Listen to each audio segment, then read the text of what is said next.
Hello guys, কেমন আছো সবাই? তো প্রথমেই তোমাদেরকে বলি, আমি প্রিয়, নতুন করে বলার কিছু নেই। আর যেটা আমার বলার প্রথমে স্টার্ট আপে, সেটা হচ্ছে স্টাডিয়ার গ্রুপ সম্বন্ধে। স্টাডিয়ার গ্রুপে কেন তোমরা আসবে? এখানে আমার মতো আমি যেরকম তোমাদেরকে লার্নিং দিচ্ছি বা টিচিং দিচ্ছি, সেই রকমই আমার মতো আরও এক্সপিরিয়েন্স টিচারদের তোমরা ভিডিওগুলোই দেখো, এবং তাদের ফ্রি আর আর প্রিমিয়াম যে ভিডিওগুলো আছে রিলায়েবল প্রাইসে তোমরা সেগুলো দেখো, এক্সপিরিয়েন্স গেইন করো, আরও বিশেষভাবে বোঝার চেষ্টা করো যে এখান থেকে আরও ভালো মাধ্যম তোমরা পেয়ে যাবে, যে কি করে তোমরা ডাব্লিউবি জেই ডাব্লিউবি নিটের তোমরা কি করে প্রিপারেশন নেবে, এই বিষয় সম্বন্ধে আমি আর বিস্তারিত এই ভিডিওতে বলছি না, কারণ আমি অলরেডি আমার ইন্ট্রোডাকশনে বলেছি। ঠিক আছে, তোমরা অবশ্যই আমার চ্যানেলটিকে সাবস্ক্রাইব করবে আর পাশে থাকা বেল আইকনটিকে প্রেস করে দেবে। তো আমি সরাসরি চলে যাব। আজকে আমাদের টপিক হচ্ছে কুলম্বের সূত্র। আমি কালকে দেখিয়েছিলাম তোমাদের স্থির তড়িতের প্রাথমিক ঘটনাবলী বা ধারণা। ঠিক আছে, সেখানে তোমরা আমি যথেষ্ট এক্সপ্লেন করে বলেছি যে কি কি হয়েছে কি না হয়েছে। যদি তোমরা কেউ নতুন দেখে থাকো ভিডিওটি, তাহলে অবশ্যই আমার প্রিভিয়াস যে ভিডিও লেকচার আছে সেই লেকচারটি অবশ্যই দেখো, তাহলে আরও পরিষ্কার হয়ে যাবে স্থির তড়িৎ সম্বন্ধে। হ্যাঁ, তারপরেই তোমরা কিন্তু কুলম্বের সূত্রটি প্রয়োগ করবে। আচ্ছা, এখানে বলছি কুলম্বের সূত্রটা অ্যাকচুয়ালি কোথায় লাগবে তোমাদের ভবিষ্যৎ? ঠিক আছে, সাপোজ ধরো তুমি করতে গেছো ইলেকট্রিক্যাল ইঞ্জিনিয়ারিং, কোথায় কুলম্বের সূত্র লাগবে? অবভিয়াসলি সেখানে একটা সাবজেক্ট পাবে। ঠিক আছে, সেকেন্ড ইয়ার থার্ড সেম একটা সাবজেক্ট পাবে ইলেকট্রিক্যাল মেশিন। ঠিক আছে, মেকানিক্যাল, সিভিল, ইলেকট্রিক্যাল, এদের তিনজন মানে কোর্স টিম, এদের ক্ষেত্রে আমি বলছি, এরা অবশ্যই এই সাবজেক্টগুলো ফেস করবে, যেগুলো আমি মাঝখানে মাঝখানে বলে যাব।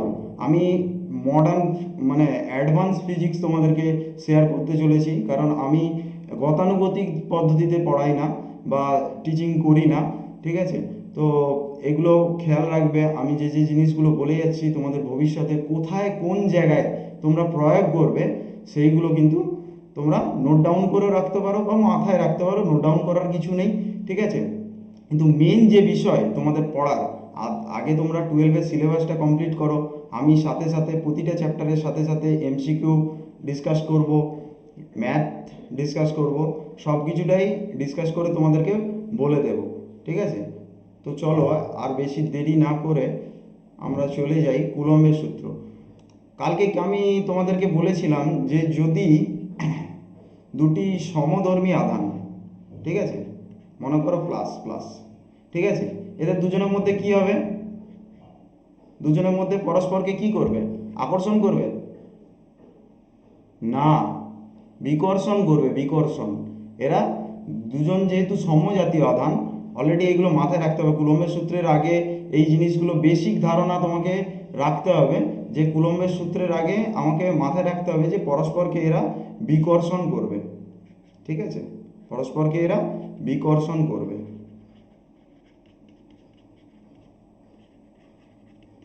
ওকে, আর যদি বিপরীত ধর্মী হয়, আধানটা যদি বিপরীত হয়, আমি মনে করো এ পয়েন্ট, এখানে দুটো পয়েন্ট করলাম, এ আর বি, এদের মধ্যবর্তী দূরত্ব হচ্ছে আর। ঠিক আছে, কারণ বেশি দূরে রাখলেও আমার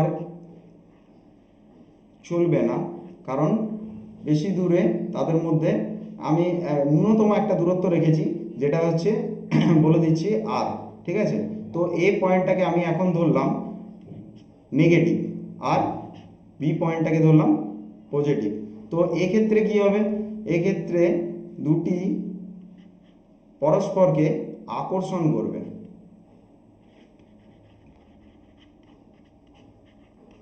আকর্ষণ করবে। ঠিক আছে, তো কুলম্বের সূত্রে কি বলা আছে? কুলম্বের সূত্রে বলা আছে দুটি স্থির, মানে ধরো Q1 Q2 দুটি পয়েন্ট দেয়া আছে। কুলম্বের সূত্রে বলা আছে দুটি মানে পয়েন্ট, মনে করো এটাকে আমি এ দ্বারা ডিনোট করছি আর এটাকে আমি বি দ্বারা ডিনোট করছি। ওকে, দুটি পয়েন্ট, এ একটা পয়েন্ট আর বি একটা পয়েন্ট, দুটি স্থির বিন্দু, মানে এই দুটি হচ্ছে কি বিন্দু? স্থির বিন্দু। স্থির বিন্দু আমি ডেফিনেশনটা মুখে বলে দেব, আমার ভিডিও ডেসক্রিপশন বক্সে তোমরা পিডিএফ আকারে পেয়ে যাবে। এখানে বিস্তারিত আমি লিখছি না, কারণ বিস্তারিত লিখলে প্রচুর সময় নষ্ট হবে, আর মুখে আমি বলে দিচ্ছি ডিকটেট করে, তোমরা নোট ডাউন আকারে লিখতে পারো। প্রথমে কুলম্বের সূত্র বলে লেখো, এই ছবিটা মাস্ট, ছবিটা পরীক্ষায় যখন কুলম্বের সূত্র 2 নম্বরের হয়তো দিয়ে দিতে পারে, কি তোমাকে বললো কি কুলম্বের সূত্রটি বিস্তারিত আলোচনা করো, তাহলে তুমি কি করবে? প্রথমে এই ছবিটা দিবে, তারপরে কাকে বলে যে সংজ্ঞাটা আমি বলবো সেই সংজ্ঞাটা দিবে। তাহলে এটা হচ্ছে দুটি স্থির বিন্দু।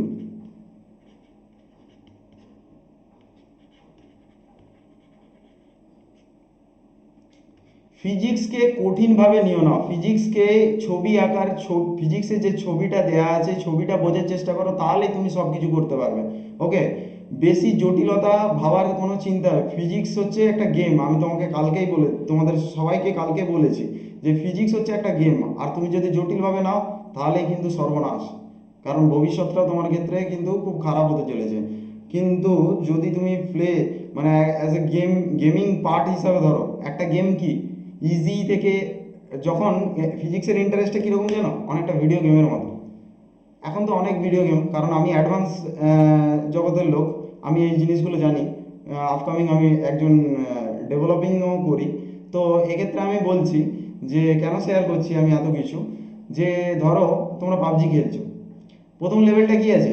খুব ইজি, অনেক বট ফট দেখা যায়, ঠিক আছে? ইজি থেকে যখন তুমি ফার্স্ট লেভেল, ঠিক আছে, সিলভার, সিলভার থেকে ডায়মন্ড, ডায়মন্ড থেকে ক্রাউন, ক্রাউন থেকে কঙ্কারার, ঠিক আছে, যখন তোমার ক্রাউন অবধি চলে গেলে না, আস্তে আস্তে কি হয়? ইজি টু টাফ, ঠিক আছে? তো ফিজিক্স জিনিসটাও সেম, ইজি টু টাফ। যদি তুমি ইজিতে ইন্টারেস্ট লাগে তবে তোমার টাফ করতে কোনো অসুবিধা হবে না, আর যদি তোমার ইজিতেই যদি টাফ লাগে না, তাহলে আর পুরো ব্যাপারটা ক্লিয়ার হবে না। এই বিষয়টা তোমাকে মাথায় রাখতে হবে, ঠিক আছে? তো যাই হোক, আর আনুষঙ্গিক আর বেশি কিছু বলছি না, ঠিক আছে?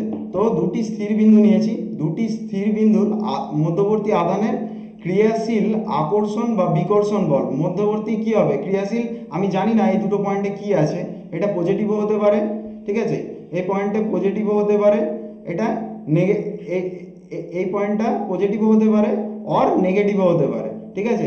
আমাকে বলে দেয়নি, ঠিক আছে? ওই জন্য কি বলছি, দুটি ক্রিয়াশীল পয়েন্টের মানে দুটি স্থির বিন্দুর মধ্যে যে ক্রিয়াশীল তোমার হচ্ছে আকর্ষণ বা বিকর্ষণ বল, আধান দুটির মানের গুণফলের সমানুপাতিক, আধান দুটির মানের তাহলে গুণফলের সমানুপাতিক। তোমরা সংজ্ঞা আকারে লেখো, দুটি স্থির বিন্দু আধানের মধ্যে ক্রিয়াশীল আকর্ষণ বা বিকর্ষণ বল আধান দুটির মানের গুণফলের সমানুপাতিক এবং এদের দূরত্বের বর্গের ব্যস্তানুপাতিক।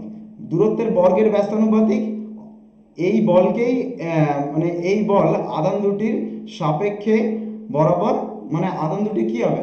সাপেক্ষ বরাবর ক্রিয়া করবে, ঠিক আছে? এই বল দুটি আধানের সাপেক্ষ বরাবর ক্রিয়া করবে।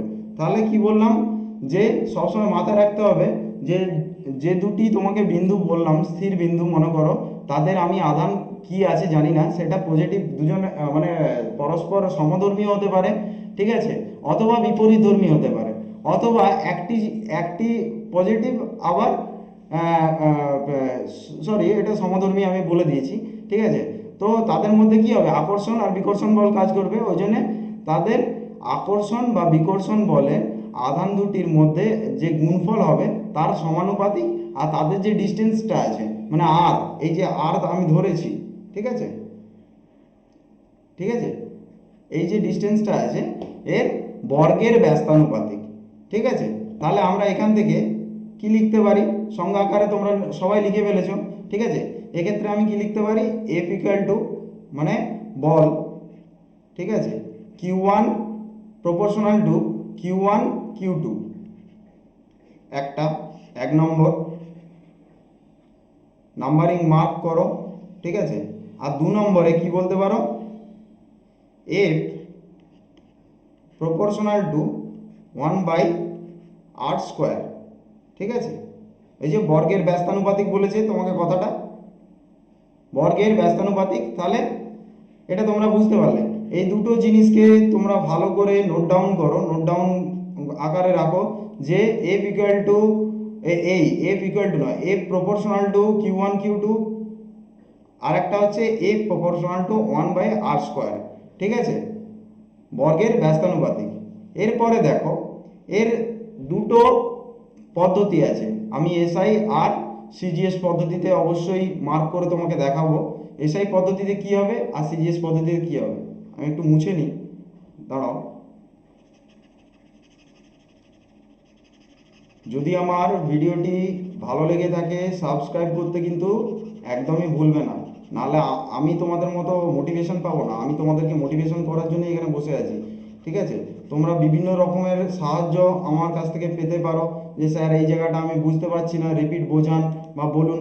এই জিনিসগুলো তোমাদেরকে বলতে হবে কমেন্ট বক্সে, নাহলে আমি বুঝতে পারবো না। আর পাশে থাকা বেল আইকনটি অবশ্যই দাবাতে হবে, ঠিক আছে, নাহলে আমি বুঝতে পারবো না। ঠিক আছে, অতএব তাহলে এখান থেকে আমি অতএব দিলাম, অতএব F proportional to Q one Q two divided by r² বলতে পারি।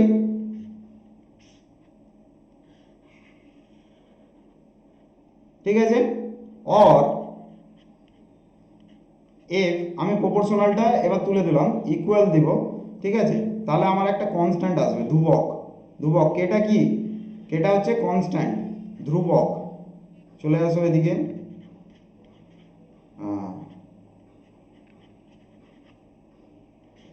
ঠিক আছে, কেটা হচ্ছে কনস্ট্যান্ট। ঠিক আছে, তোমাদের বইতে দেখবে কে এর মাথায় একটা মাত্রা দেওয়া আছে, ঠিক আছে, ডট সাইন দেওয়া আছে, তুমি যা ইচ্ছা করতে পারো। ঠিক আছে, কেটা এখানে ধ্রুবক হিসাবে কাজ করবে, K into Q one into Q one Q two divided by r²। ঠিক আছে, তোমাদের বইতে অনেক রকমভাবে দেওয়া আছে, ঘাবড়ে যাওয়ার কিছু নেই, এগুলো সবই একই জিনিস। ঠিক আছে, তোমাকে মেনলি তুমি যখন প্রপোর্শনাল তুলছো একটা কনস্ট্যান্ট অ্যাড করতে হবে। ঠিক আছে, ঠিক আছে, তো কে ইকুয়াল টু আমরা বলতে পারি স্মল কে, এটা ঠিক আছে। ওকে, কে ইকুয়াল টু আমরা কি বলতে পারি 4 পাই এপসিলন। এই সাইনটার নাম হচ্ছে এপসিলন। এপসিলনের কাজ কি স্যার, এপসিলন কি কাজ করে? অবভিয়াসলি আমি বলছি, দাঁড়াও লিখতে দাও এক সেকেন্ড। এপসিলন কি কাজ করে আমি সেটা বলছি, ওয়েট।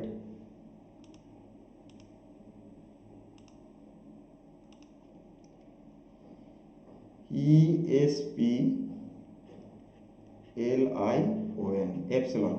এপসিলন কি কাজ করে? এপসিলন হচ্ছে মাধ্যমের তড়িৎ ভেদ্যতা। ঠিক আছে, এপসিলন কি কাজ করে? মাধ্যমের তড়িৎ ভেদ্যতা মানে আমি বুঝতে পারলাম না, মাধ্যমের তড়িৎ ভেদ্যতা কি বলছেন স্যার? এত জটিল করে কেন বলেন আপনি? সত্যিই তো এত জটিল করে আমি কালকেও বলেছি, আমাকেও কেউ বললে আমি বুঝতে পারতাম না। তো কি করতে হবে, আমাকে বুঝতে হবে এটা কোন মাধ্যমে আছে। আমি সেটা বলে দিচ্ছি, এটা বায়ু মাধ্যমে আছে। আই থিঙ্ক এটা বায়ু মাধ্যমে আছে। এই যে এই যে বায়ু মাধ্যমে রেখেছি। আবার ধরো এই জিনিসটাকে, এই সেম জিনিসটাকে আমি কি করব না, আমি একটা কাঠের গুঁড়ির মধ্যে রেখে দেবো। আমি একটা কাঠের গুঁড়ির মধ্যে রাখবো এই সেম জিনিসটাকে। তাহলে দাঁড়াও, দেখো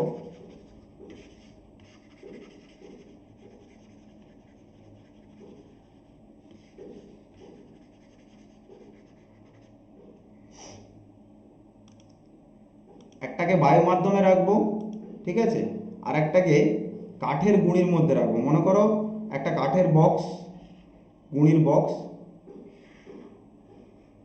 ওকে, এখানে কাঠের গুঁড়ি আছে।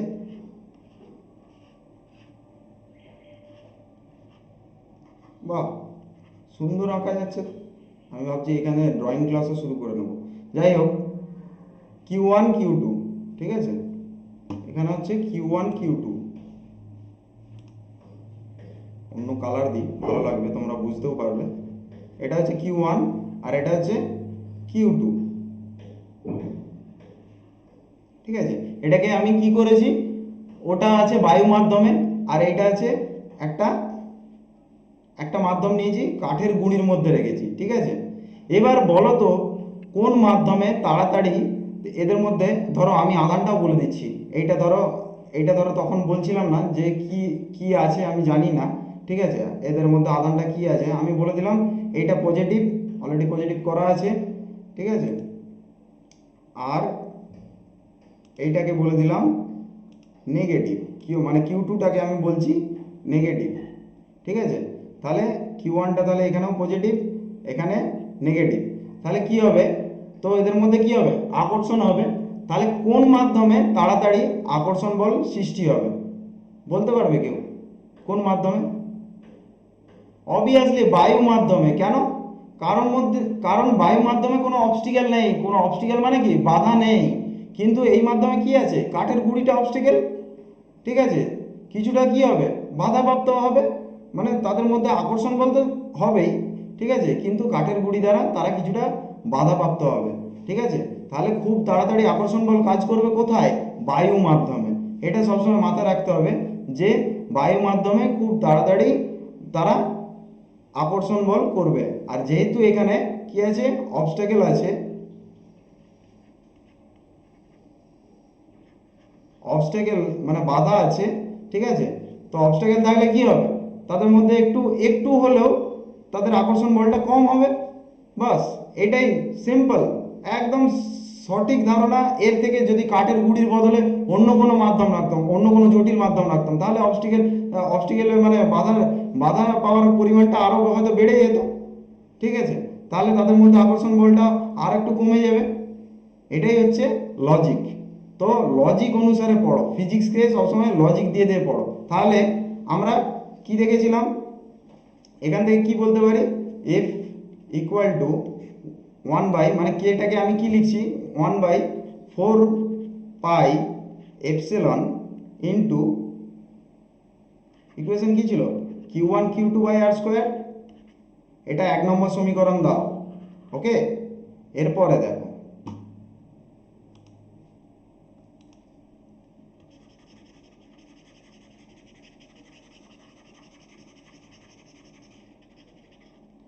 এরপরে দেখো,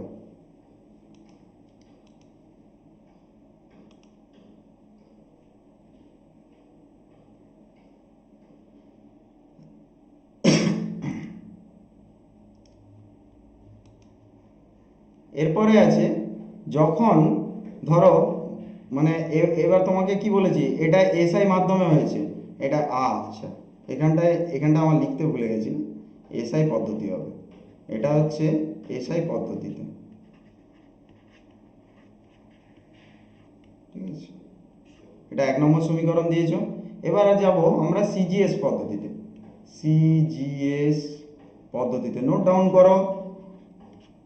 কারণ দেখো, তুমি এইটাকে নোট ডাউন কেন করতে বলছি, যখনই তুমি এই যে জিনিসগুলো আমি তোমাকে বুঝিয়ে বুঝিয়ে যাচ্ছি অ্যাজ এ ছবি আকারে, তোমাকে ডেফিনেশন দিচ্ছি, ঠিক আছে, তোমাকে বিষয়টা বিস্তারিত বলছি, ঠিক আছে, বইতে তো এইভাবে লেখা নেই, বইতে একটা গল্প লেখা আছে, তুমি পড়তে পড়তে হায় ওইখানে স্কুলে এটা হয়েছিল, কালকে অনুষ্ঠানে এটা হয়েছিল, আমি গিটারে এটা বাজাচ্ছিলাম, ঠিক আছে, যাই হোক ও আমাকে এটা বলছিল, এই সব মাথায় ঢুকে যাবে। তুমি এইখানে কেন লিখতে বলছি এইভাবে, কারণ তুমি বিস্তারিত জিনিসটা পেয়ে যাবে। কি বিস্তারিত, মানে এই যে আমি তোমাকে বললাম এটা এ একটা বিন্দু স্থির, এইভাবে পয়েন্ট আকারে করবে, ঠিক আছে, একটা অ্যারো দিলে, ঠিক আছে, এই দুটো হচ্ছে স্থির বিন্দু, এরকম করে বলবে, ঠিক আছে। তো এইভাবে লিখলে কি হবে, তোমার বিষয়টা অনেক দিন যাবৎ মনে থাকবে, ঠিক আছে, তোমার বিষয়টা হবে অনেক দিন যাবৎ মনে থাকবে। এবার আমরা দেখেছিলাম সিজিএস পদ্ধতির ক্ষেত্রে আমরা কি ব্যবহার করেছিলাম, এপসিলন ব্যবহার করেছিলাম, ঠিক আছে, এপসিলনকে ব্যবহার করেছিলাম এই এসআই পদ্ধতির ক্ষেত্রে। আর সিজিএস পদ্ধতির ক্ষেত্রে আমরা কি ব্যবহার করব, বড় হাতের কে। একই জিনিস, দুটোর কাজ একই, ঘাবড়ে যাওয়ার কিচ্ছুই নেই, বড় হাতের কে। এই বড়, এটা কি হলো, এটা হচ্ছে পরাবৈদ্যুতিক ধ্রুবক। স্যার পরাবৈদ্যুতিক ধ্রুবকটাও কি বুঝতে পারছি না, ওয়েট,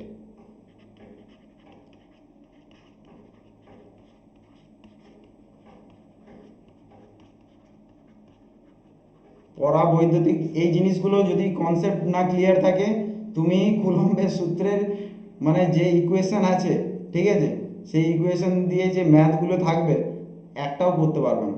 কারণ তোমাকে কি করতে হবে, ভালো করে আগে বেসিক কনসেপ্ট, কুলম্বের সূত্রে যে বেসিক কনসেপ্ট আছে, তার মাত্রা নির্ণয়, তার ভেক্টর ফর্ম, তার সিজিএস পদ্ধতিতে কি হবে, বায়ু মাধ্যমে সিজিএস পদ্ধতিতে কি হবে, এসআই পদ্ধতিতে কি হবে, বায়ু মাধ্যমে হচ্ছে এসআই পদ্ধতিতে কি হবে, এই জিনিসগুলো বেসিক কনসেপ্টগুলো ক্লিয়ার রাখতে হবে। আর তার সঙ্গে পড়া বৈদ্যুতিক ধ্রুবক যে কথাটা বললাম, এটা হচ্ছে বস্তু ডেন্সারের উপর নির্ভর করে। হ্যাঁ, মানে ডেন্সার মানে বস্তু কতটা গভীর বা পাতলা, রেয়ার। ওকে, আমি ইংরেজি বাংলা দুটো মিক্স করে বলছি, তোমাদের বুঝতেও সুবিধা হবে, ঠিক আছে। তো বস্তুর ডেন্সার কতটা হবে, বস্তু কতটা পাতলা বা মোটা, ঠিক আছে, এইটার উপরে নির্ভর করে, ঠিক আছে। তো এখান থেকে আমি ইকুয়েশনটা কি লিখতে পারি, যেহেতু আমি সিজিএস পদ্ধতিতে এসআই পদ্ধতিতে এপসিলন ধরেছিলাম, আর সিজিএস পদ্ধতিতে কি ধরলাম, কে, তাহলে এফ ইকুয়াল টু আমি কি লিখতে পারি, F equal two 1/k into বড় হাতের কে, ওটা কনফিউজ হয়ে যাওয়ার কোনো কারণ নেই, ওটা ছোট হাতের কে নয়, আমি এখানে ধ্রুবক হিসাবে কাজ করছি না, এটা পরাবৈদ্যুতিক ধ্রুবক হিসাবে কাজ করছি, ঠিক আছে। Q1 Q2 divided by R square, এটা 2 নম্বর সমীকরণ, ঠিক আছে। সবসময় মাথায় রাখবে যে 1 নম্বর 2 নম্বর সমীকরণটা দিয়েই সব কিছু হবে, 1 নম্বর 2 নম্বর সমীকরণটা দিয়েই পুরো বিষয়টা তোমাকে বুঝতে হবে। সমীকরণটি খাতায় নোট ডাউন করো, করে কোথা থেকে এলো বিষয়টা বোঝার চেষ্টা করো। এবার আমি সরাসরি কি করব, চলে যাব পরের টপিক, এসআই পদ্ধতিতে বায়ু মাধ্যমে। ওই যে বায়ু মাধ্যমে কথাটা বলছিলাম, যে এসআই পদ্ধতিতে তাহলে বায়ু মাধ্যমে কি হবে। এসআই পদ্ধতিতে আমরা কি ধরেছিলাম, এপসিলন ধরেছিলাম। তাহলে আমি বায়ু মাধ্যমের ক্ষেত্রে epsilon equal to epsilon not বা এপসিলন জিরো বলতে পারি। এপসিলন নটের আলাদা করে মান আছে, epsilon naught equal two 8.85 into 10⁻⁻12, এটা হচ্ছে এসআই ইউনিট, ঠিক আছে, গুলিয়ে যাওয়ার কোনো কারণ নাই, ঠিক আছে। একদম এইভাবে লিখবে, একদম একই রকমভাবে লিখবে 8.85, তাহলে এপসিলন নটের মান কি, তোমাকে কেউ যদি জিজ্ঞাসা করে এটি মনে রাখতে হবে, 8.85 ইন্টু 10⁻⁻12, যেন মুখে মুখে থাকে, ঠিক আছে। এইসব জিনিসগুলো যেন মুখে মুখে থাকে। আজকে আইআইটির ছেলেরা এত মানে ব্রিলিয়েন্ট কেন, এইসব জিনিসগুলো তাদের কাছে কোনো ব্যাপার নয়। তাদেরকে যদি বলে 125 ইন্টু 137, মুখে মুখে বলে দেবে অ্যান্সার। কিন্তু বেসিক ইঞ্জিনিয়ারিং যারা করতে গেছে, নন গভর্নমেন্ট বা গভর্নমেন্ট থেকেই যারা শিবপুর যাদবপুরে পড়ে, অত ভালো ছেলে নয় তারা, ঠিক আছে, যারা মুখে মুখে করে ফেলতে পারবে, ওই জন্যই তারা যাদবপুরে পড়ে। এই যে ক্লাস অনুসারে ভাগ করা আছে, ঠিক আছে। তো আমি এটা কাউকে আন্ডার এস্টিমেট করছি না অবভিয়াসলি, ঠিক আছে, কেউ কোনো দিনই আন্ডার এস্টিমেট করার পাত্র নয়, আমি কাউকে আন্ডার এস্টিমেট করে কথাও বলি না, ঠিক আছে। আমার বলার বক্তব্য হচ্ছে, তুমি যদি এই জিনিসটা শেখো তাহলে তুমি ওই লেভেলে যেতে পারবে, ডোন্ট ফরগেট ইট, समझ रहे क्या बोल रहे हैं, ঠিক আছে। তো এরপরে যেটা হবে সেটা আমি ইকুয়েশনটা লিখে ফেলবো, এফ ইকুয়াল টু 1/4 এপসিলনের জায়গায় কি লিখবো, বায়ু মাধ্যম যেহেতু, epsilon naught into Q1 Q2 divided by R square, এটা হচ্ছে 3 নম্বর ইকুয়েশন লিখবো। 3 নম্বর ইকুয়েশনগুলো পরপর মার্ক করতে যাও, ঠিক আছে। ইকুয়েশনগুলো কি হবে পরপর মার্ক করতে যাও, ঠিক আছে। বা এটাকেও 3 নম্বর বলার দরকার নেই, দাঁড়াও, ওয়েট, এটাকেও 3 নম্বর বলতে হবে না, কারণ এরপরেও একটা আছে, এটাকে পুরো বিস্তারিত বলে দিয়ে তারপর 3 নম্বর বলবে, ঠিক আছে। और ফাইনালাইজ করে যখন আমি বলবো এফ ইকুয়াল টু, এবার দেখো 1/4 এপসিলন নট, ঠিক আছে। তোমাকে কি বলেছি, 1/4 এপসিলন নটেরও একটা মান আছে, কি, এগুলো মনে রাখতে হবে। 9 ইন্টু 10⁻৯ যেহেতু বলে দিবে, ঠিক আছে, ওখানে জায়গা নেই বলে আমি তাই ওপরে লিখেছি, ডোন্ট বি কনফিউজড, ঠিক আছে। তো এখানে ওই মানটাই বোস করাবে, 9 ইন্টু 10⁻, আমি কি মানটা বোস করালাম, 1/4πε0 মানটা বোস করালাম, 9 ইন্টু 10⁻৯, okay, into Q1 Q2 divided by R square. এইটাকে তুমি বলতে পারো 3 নম্বর সমীকরণ, একবারে কোনো কথা হবে না, ঠিক আছে, নোট ডাউন করো। এরপরে দেখো, এরপরে চলে আসছি সিজিএস পদ্ধতিতে বায়ু মাধ্যম। সিজিএস পদ্ধতিতে আমরা কি ধরেছিলাম, এসআই পদ্ধতিতে যেমন আমি এপসিলন ধরেছি, সিজিএস পদ্ধতিতে কে ধরেছিলাম, এখানে কে এর মান সর্বদা 1 হয়, ঠিক আছে, এখানে কে এর মান সর্বদা 1 হয়। তাহলে ইকুয়েশন থেকে আমি কি লিখবো, ইকুয়েশনটা কি লিখবো, F equal two 1 into Q1 Q2, মানে ওয়ান, ওর ক্ষেত্রে কি ছিল, কে ছিল, ঠিক আছে, তো কে এর মান আমি অলরেডি 1 বলেই দিলাম, দিয়ে R square divided by R square, Q1 Q2 divided by R square, ঠিক আছে। তো এটা কি হয়ে গেল, 4 নম্বর সমীকরণ।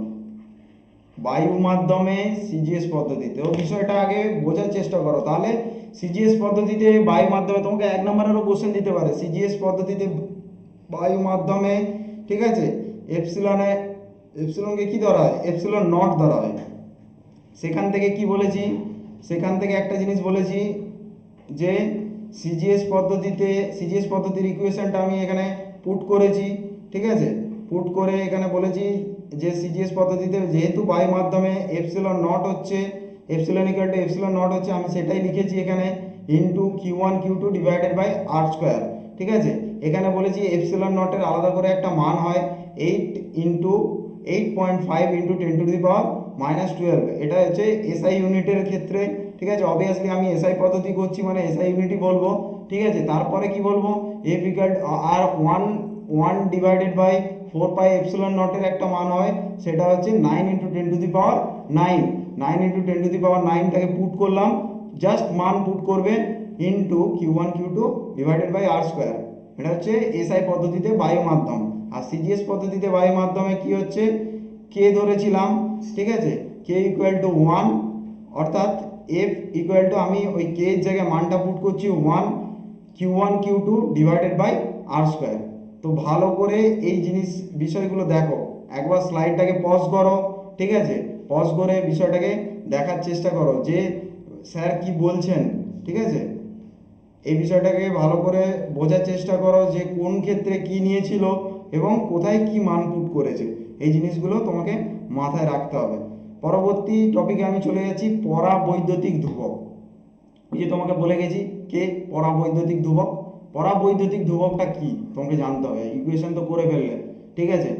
এরপরে আমি অবশ্যই তোমাদের বইতে এইরকমভাবে দেওয়া নেই, কন্টেন্টকে এলোমেলো জাস্ট পাজেল করে দেওয়া আছে, তোমাদের মনটাও যাতে পাজেল হয়ে যায়, তুমি বই দেখে করার দরকার নেই, তোমাকে ওই জন্যই নোট ডাউন করতে বলছি। আমার ভিডিওটি অবশ্যই তোমার ভালো লাগবে, এটা আমি কনফিডেন্সের সঙ্গে বলছি, কারণ আমি তোমাদেরকে পর পর বই আকারে সাজিয়ে দিচ্ছি, ঠিক আছে, সেইভাবে নোট ডাউন করে রাখো, সেইভাবে দেখবে, পর পর তোমার মাথায় ঢুকবে। তুমি যদি না পরাবৈদ্যুতিকটা বোঝো, পরে তোমাকে ইকুয়েশন করে কি লাভ আছে, তাই না। তো পরাবৈদ্যুতিক ধ্রুবক কি সেটা বুঝতে হবে, যে কোনো মাধ্যমে তড়িৎ ভেদ্যতা, মানে আমি এখানে লিখছি কোনো মাধ্যমের তড়িৎ ভেদ্যতা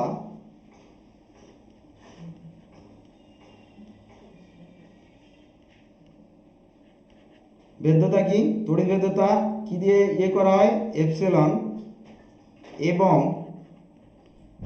এপসিলন নট,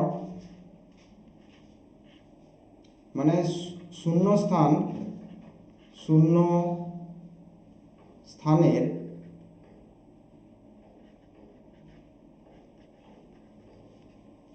শূন্য স্থানের তড়িৎ ভেদ্যতার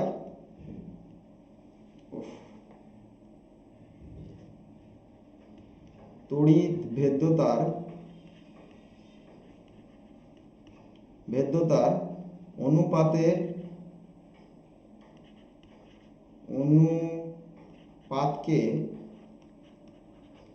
ওই মাধ্যমের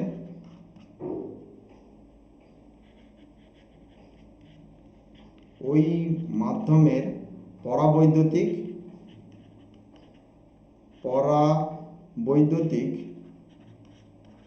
যদি বইয়েতে সংজ্ঞা না থাকে এভাবে সংজ্ঞা আকারে লিখে নাও, আমার ভিডিও কন্টেন্টেও পেয়ে যাবে, ঠিক আছে।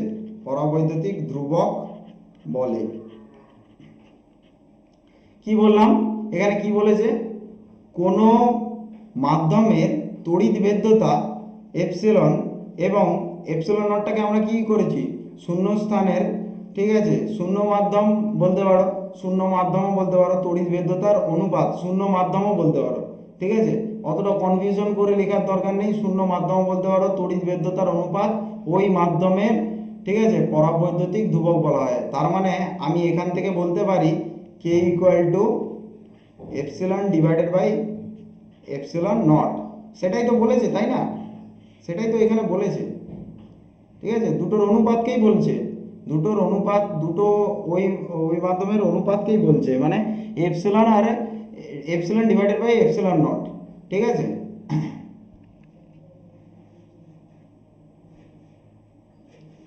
কে কে কে তো জানোই তোমরা, পরাবৈদ্যুতিক ধ্রুবক। এখানে আমি নতুন করে আর এটাকে ডিক্লারেশন দিচ্ছি না, তো সোজা ইকুয়েশন লিখবে। তাহলে 1/4 pi K epsilon naught Q1 Q2 by R square, ঠিক আছে। এখানে কেটা কি, পরাবৈদ্যুতিক ধ্রুবক, ঠিক আছে। পরাবৈদ্যুতিক ধ্রুবক, একটা জিনিস মাথায় রাখবে, পরাবৈদ্যুতিক ধ্রুবকটা কিন্তু একটা এককবিহীন রাশি, ঠিক আছে। পরাবৈদ্যুতিক ধ্রুবকটা কিন্তু একটি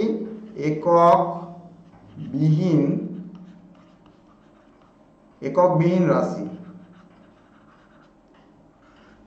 কি বললাম বোঝা গেল? তাহলে পরাবৈদ্যুতিক ধ্রুবকটা কি স্যার বুঝতে পারছিলাম না, এখন পুরোপুরি ক্লিয়ার হয়ে গেলাম, তাই তো। এককবিহীন রাশি, এটা মাথায় রাখতে হবে, পরাবৈদ্যুতিক ধ্রুবকটি কিন্তু একটি এককবিহীন রাশি।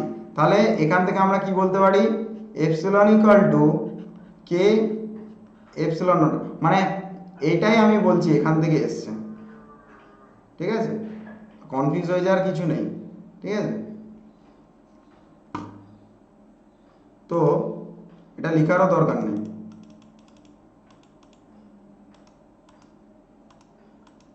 এইটা লেখো বরং।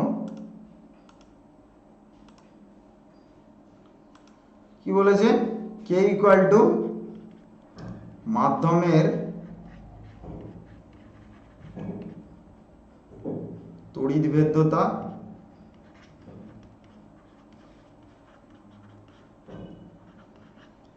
তড়িৎ ভেদ্যতা ডিভাইডেড বাই শূন্য মাধ্যমের,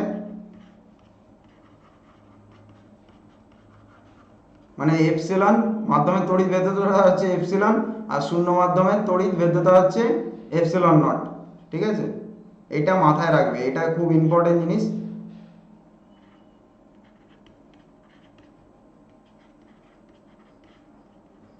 ঠিক আছে। এই জিনিসটাকে তোমাকে মাথায় রাখতে হবে, ওকে। এই জিনিসটাকে তোমাকে মাথায় রাখতে হবে, আর কিছু না, ঠিক আছে। কে ইকুয়াল টু তাহলে epsilon divided by epsilon naught, যেটা হচ্ছে এপসিলন মানে হচ্ছে মাধ্যমের তড়িৎ ভেদ্যতা, আর এপসিলন নট হচ্ছে শূন্য মাধ্যমের তড়িৎ ভেদ্যতা। সেখান থেকে কি ইকুয়েশনটা আসবে তাহলে, F equal to 1/4 pi K, K হচ্ছে পরাবৈদ্যুতিক ধ্রুবক, ঠিক আছে, into epsilon naught into Q1 Q2 divided by R square, ঠিক আছে। এখান থেকে ছোট্ট একটা এক্সাম্পল দিই, ঠিক আছে। অভ্রর পরাবৈদ্যুতিক ধ্রুবক হচ্ছে 5.4 হলে ওই মাধ্যমের তড়িৎ ভেদ্যতা কত? তোমাকে বলেছে কি, অভ্রর পরাবৈদ্যুতিক ধ্রুবক কে ইকুয়াল টু বলে দিয়েছে, কে ইকুয়াল টু কত বলেছে, 5.4। যেটা বলে দিয়েছে সেটা প্রদত্ত আকারে লিখে হবে, প্রদত্ত, ঠিক আছে। সবসময় প্রদত্ত আকারে লিখতে চেষ্টা করবে, ঠিক আছে। তাহলে তুমি অঙ্কে কি বলা আছে অঙ্কটাকে ভালো করে পড়তে হবে, ঠিক আছে। অভ্রের পরাবৈদ্যুতিক ধ্রুবকটা বলে দিয়েছে 5.4, ঠিক আছে। আর এপসিলন নটের কি মান জানো? তোমাকে বলেছিলাম এপসিলন নটের মান কি, 8.85 ইন্টু 10⁻⁻12। ঠিক আছে, সেটাই এখানে জাস্ট পুট করে দাও। Epsilon equal two K epsilon not, মান পুট করে পাই, ঠিক আছে 5.4 কে এর মান, আর এপসিলন নটের মানটা 8.85 ইন্টু 10⁻⁻12। আমি কোনো সায়েন্টিফিক ইউজ করছি না, ঠিক আছে। তো এক্ষেত্রে তোমরা ক্যালকুলেশনটা করে নেবে। আমি শুধু একটা এর এককটা কি হবে সেটা বলে দিচ্ছি। একক হবে কুলম্ব স্কোয়ার, নিউটন -1, মিটার -2। ঠিক আছে, এটা হচ্ছে একক হবে। তো ক্যালকুলেশন করে দেখে নিবে, যেটা হবে সেটাই হচ্ছে আনসার। ওকে, তো পরের টপিকে আমি চলে যাব। পরের টপিক হচ্ছে, দেখো কোনো জিনিসটাকে ভালো করে বুঝবে আগে কি বলতে চাইছে বা কি কোনটা দেখাতে চাইছে। যে পরাবৈদ্যুতিক ধ্রুবক কি আমি এতক্ষণ ধরে বললাম, ঠিক আছে, সেটা বলার আমার কারণ হচ্ছে যে বুঝতে হবে যে কি কোন ক্ষেত্রে পরাবৈদ্যুতিক ধ্রুবক কাজ করলো, কীরকম কোথায় বসলো, সেইভাবে ইকুয়েশনটাকে আমি সাজিয়েছি। ঠিক আছে, এরপরে এপসিলন হচ্ছে পরাবৈদ্যুতিক ধ্রুবক। ঠিক আছে, এপসিলন হচ্ছে একটা পরাবৈদ্যুতিক ধ্রুবক, এর একক আমি বার করছি। এপসিলনের একক আমি বার করব। ঠিক আছে, এফ ইকুয়াল টু, প্রথমে ইকুয়েশনটা লিখে নেব। F equal to 1/4 epsilon into Q1। এটা কোন পদ্ধতির? এটা অবভিয়াসলি এসআই পদ্ধতির। ঠিক আছে, তো একক বার করতে হলে আমাকে আগে কি দেখতে হবে, এখানে Q1 ইকুয়াল টু Q2 সমান কি কুলম্ব। ঠিক আছে, আর কে আমি কি দিয়ে ডিনোট করব? মিটার। ঠিক আছে, আর বলকে আমি কি দিয়ে, এফ কে আমি কি দিয়ে ডিনোট করব? অবভিয়াসলি নিউটন দ্বারা। ঠিক আছে, তো এটাই আমি বসিয়ে দেবো। তাহলে কি হবে? Epsilon equal to Q1 Q2 divided by 4 pi R square into F. তাই তো, এখান থেকে আমরা আবার কি বলতে পারি? এপসিলন ইকুয়াল টু, এবার Q1 Q2 মানটা বস করাবো, C into C divided by metre square, কারণ আর ইকুয়াল টু আমরা কি জানি? Metre square. ঠিক আছে, ইন্টু নিউটন। ঠিক আছে, তারপরে এখান থেকে কি বলতে পারি? সি স্কোয়ার, মিটার স্কোয়ারটা উপরে গেলে -2, আর নিউটন এটা উপরে যাচ্ছে তাই জন্য -1। তাহলে 1/4 epsilon naught equal two 9 into 10⁹9। আমি কিন্তু মানগুলো আগে স্লাইডে বলে গেছি। ঠিক আছে, আমি আর নেক্সট এখানে বলছি না। ঠিক আছে, নিউটন মিটার স্কোয়ার কুলম্ব -2। ঠিক আছে, অর্থাৎ এখান থেকে আমি বলতে পারি 1/এপসিলন equal to 1/c square n-1। ঠিক আছে,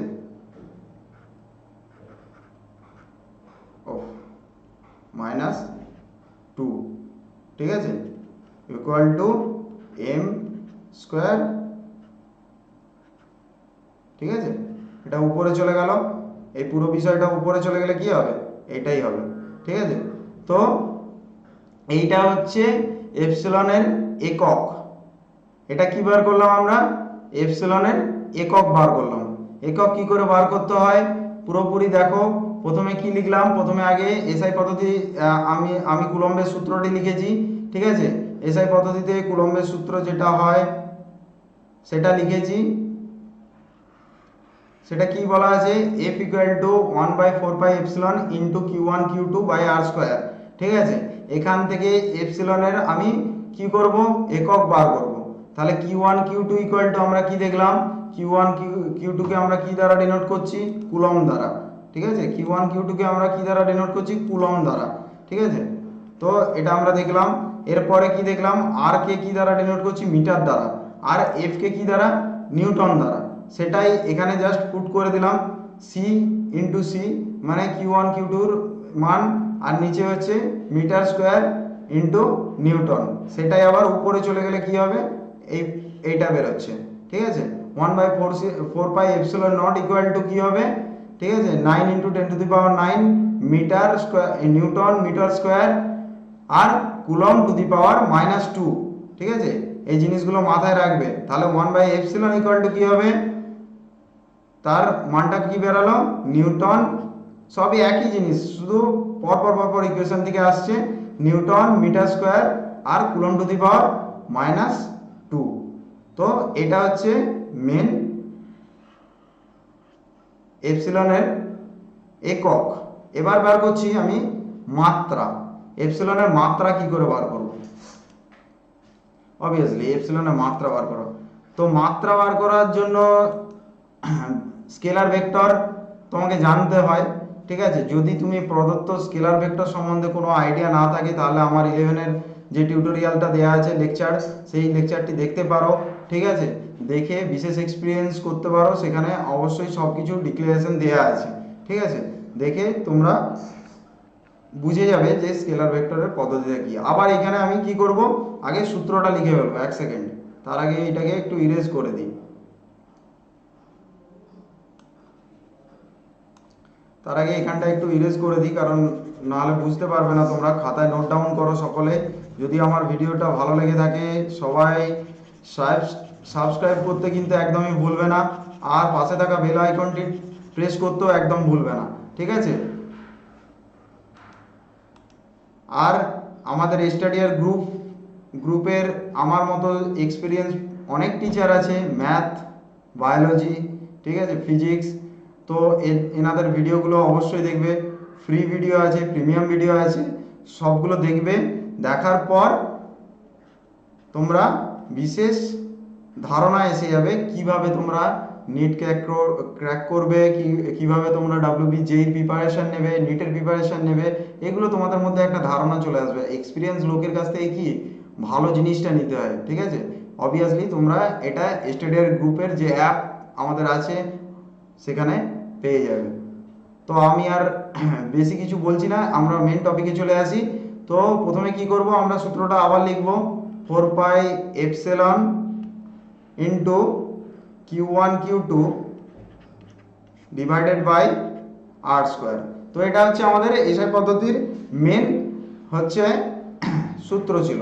এখান থেকে আমরা কিউ ইকুয়াল টু কি লিখতে পারি, কালকেই তোমাদেরকে অলরেডি আমি স্থির তড়িতের বেসিক যে ধারণাবলী দিয়েছি, সেখানে আমি কিউ এর মাত্রাটা বলেছিলাম। কিউ ইকুয়াল টু আমরা কি লিখতে পারি, আইটি। তাহলে আইটা কি, প্রবাহ মাত্রা, আর টিটা কি, সময়। অবভিয়াসলি কোনো ডাউট নেই এখানে, ঠিক আছে।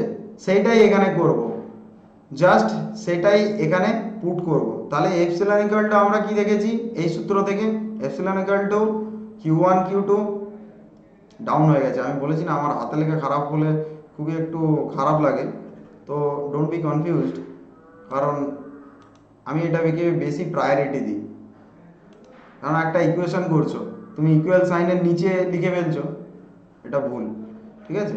তো এখান থেকে কি লিখছো, Q1 Q2 divided by 4πr²f, তাই তো। এটা তো আমরা পেয়েছিলাম, এটা আমাদের বলাই আছে, ঠিক আছে।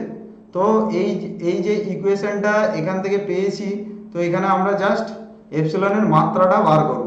এপসিলনের মাত্রা, তাহলে আমি মাত্রা আকারে লিখব। মাত্রা কিভাবে লিখতে হয় জানো তো সবাই, ঠিক আছে, কারণ ক্লাস 11-এ অলরেডি তোমাদের স্কেলার ভেক্টর পড়ানো হয়েছে। তো সেক্ষেত্রে মাত্রা যেভাবে লিখতে হয় তোমরা সেইভাবে লিখবে। Q1 একটা ব্র্যাকেট সাইন দেবে, ঠিক আছে, ডিভাইডেড বাই আর স্কোয়ার আর এটা হচ্ছে এফ, ঠিক আছে। আচ্ছা, এখানে তোমাকে আমি বলেছি কিউকে কিউ এর তোমার হচ্ছে এটা দেখিয়েছি কিউ ইকুয়াল টু কি হয়, ঠিক আছে। এবার আমরা দেখব আর ইকুয়াল টু কি হয়। আর ইকুয়াল টু আমরা কি দ্বারা ডিনোট করি, এল দ্বারা ডিনোট করি, ঠিক আছে। আর আর এর মাত্রা, ঠিক আছে। আর এফ ইকুয়াল টু আমরা কি করি, M L T to the power -2, M L T to the power -2,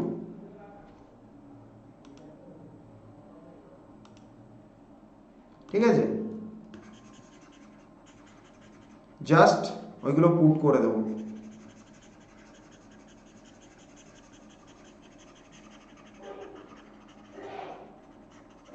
just শুধু পুট করে দেবো মানগুলো, আর কিছু না।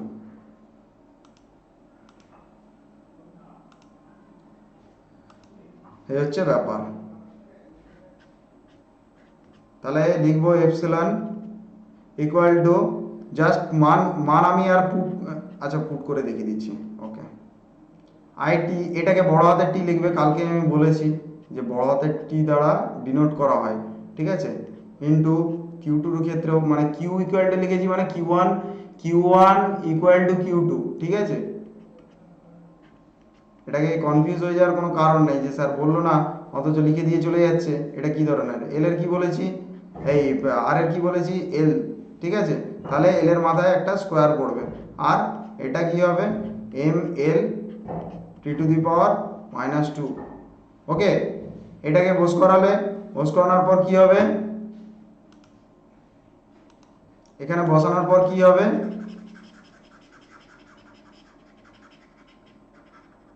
যদি পড়ানো খুব ফাস্ট হয়ে যায় তোমরা কন্টেন্ট পেয়ে যাবে, ভিডিওটাকে পজ করবে, না বুঝতে পারলে রিপিটেডলি দেখো, ঠিক আছে। আমি এমন কিছু জটিল ভাষায় কোনো রকম কথা বলছি না, ঠিক আছে। তোমরা যেভাবে খাতায় প্রিপারেশন করবে এক্সামের খাতাতেও সেইভাবে তোমরা লিখতে পারবে, বুঝতে পেরেছো। এখান থেকে ডাইরেক্ট আমি লিখে দিচ্ছি, এমটাকে উপরে তুললে -1 হয়ে যায়, এটা আর ভেক্টর ফর্মে নতুন করে আর বলছি না। এল এখানে স্কোয়ার আছে, আর একটা এল আছে, টোটালটাকে আমি উপরে তুলছি, -3 হয়ে যায়, মানে 3 উপরে তুললে -3, ঠিক আছে। T4, ওকে। এখানে 2 উপরে উঠলে 2, দুটো টি আছে স্কোয়ার, সেটার মানে যেটা তোমার হচ্ছে টু দি পাওয়ারে থাকবে সেটা অবভিয়াসলি যোগ হয়ে যায়। এটা ম্যাথের ক্যালকুলেশন, বেসিক ম্যাথ, ঠিক আছে। এগুলো আর আমি বলছি না, এগুলো একদমই আর বলার দরকার নেই, ঠিক আছে। আমার মনে হয় তোমরা সবাই জানো, খুব ভালো ছেলে তোমরা, ঠিক আছে। তো এখান থেকে আমি কি পেয়ে গেলাম, এপসিলন ইকুয়াল টু, এপসিলনের মাত্রা বার করে ফেলেছি, দেখো এটা হচ্ছে এপসিলনের মাত্রা। এবার এপসিলন নট হলে কি হবে, আরে ভাই এপসিলন নট হলেও তো একই জিনিসই হবে, তাই না। এপসিলন নট হলেও তো এই সেম জিনিসটাই আমি দ্বিতীয়বার লিখতে হবে, আর কিছু না, কষ্ট করে, ঠিক আছে। এপসিলন নটটা বায়ু মাধ্যম, তো এপসিলন নট হলে এই জিনিসটাই হবে। তো এটা হচ্ছে মেন ব্যাপার। আজকে তোমাদেরকে তাহলে কি দেখালাম, যে তোমাদেরকে প্রথমে কুলম্বের সূত্রটা দেখালাম, কুলম্বের সূত্র থেকে তোমাদেরকে কি দেখালাম, সিজিএস পদ্ধতিতে বায়ু মাধ্যমে কি হয়, এসআই পদ্ধতিতে বায়ু মাধ্যমে কি হয়, তার ইকুয়েশন কি হয়, ঠিক আছে। সেখান থেকে আমি কি দেখালাম, পরাবৈদ্যুতিক ধ্রুবকটি মাঝখানে এসেছিল একটি, ঠিক আছে, সেটার বিস্তারিত আলোচনা করা হলো যে পরাবৈদ্যুতিক ধ্রুবকটি কি। আবার পরাবৈদ্যুতিক ধ্রুবকের বিস্তারিত একক বার করা হলো, মাত্রা বার করা হলো, ঠিক আছে। এপসিলনের একক বার করা হলো, মাত্রা বার করা হলো, ঠিক আছে। আজকে এই অবধি থাক। এর পরের দিন নেক্সট লেকচারে আমি আরও বিস্তারিত আলোচনা করব, আমাদের তড়িৎ ক্ষেত্রের যে পরের টপিক আছে সেইটা নিয়ে বিস্তারিত আলোচনা করব। তবে ভিডিও শেষ করার আগে আমি অবশ্যই বলবো চ্যানেলটিকে সাবস্ক্রাইব করো, ঠিক আছে, পাশে থাকা বেল আইকনটিকে প্রেস করো, আর স্টাডিয়ার গ্রুপকে আরও বেশি বেশি করে ফলো করার চেষ্টা করো। Thank you so much. App download করো, আর ভালো থেকো, সুস্থ থেকো। Have a good time, good lakh.